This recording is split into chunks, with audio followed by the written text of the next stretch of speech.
Hey, what's up guys? It's Coach Karina. It's December. Our movement of the month is multisegmental extension. I'm going to show you how we screen for it, and we're going to talk about how it works into our workouts.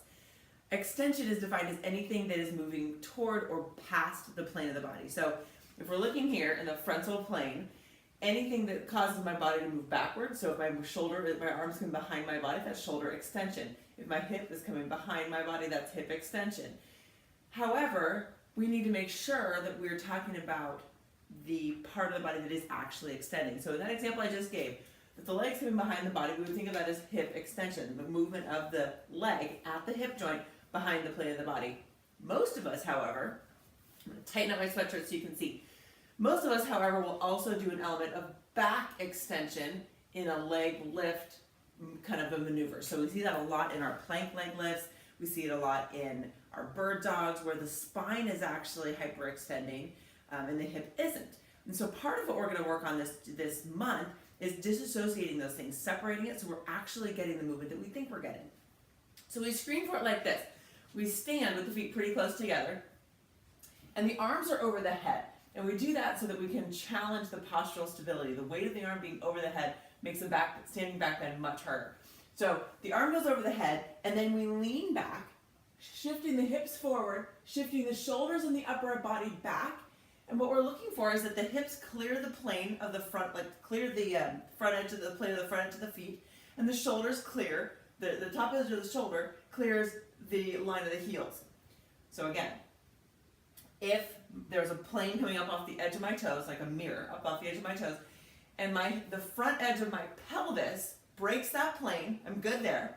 If the top edge of my shoulder, we call it the spine of the scapula, that's that bone that you can feel reaching up across the top of your shoulder blade, if that clears the line of my heels, then I'm good there. The other thing that we want to see is that the spinal curvature is fairly uniform, meaning we have good hip extension, lumbar, thoracic, and cervical extension. What we usually see, again, tighten up my sweatshirt so you can see, what we usually see is a big hinge in the lower back, so we have a ton of extension right in the middle of the waist, and then not so much movement up above that.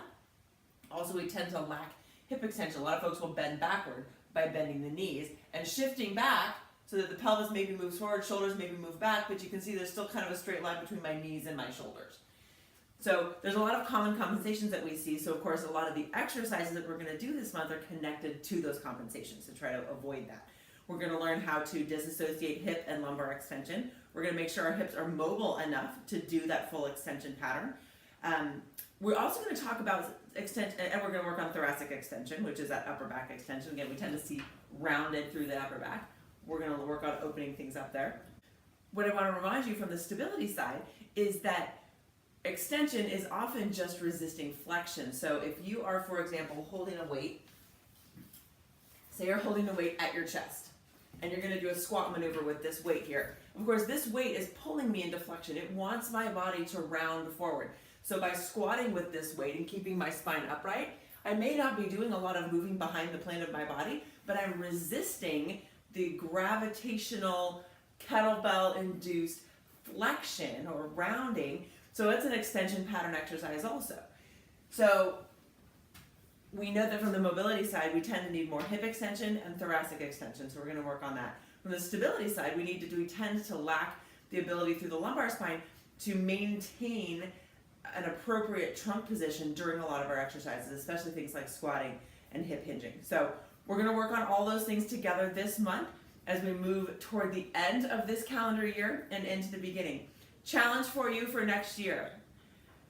We are going to be moving this movement of the month to movement of the session so that there can sort of be a theme for each brick and core session. So come up with a snappy title for movement of the session that sounds cooler than that, and you win a prize.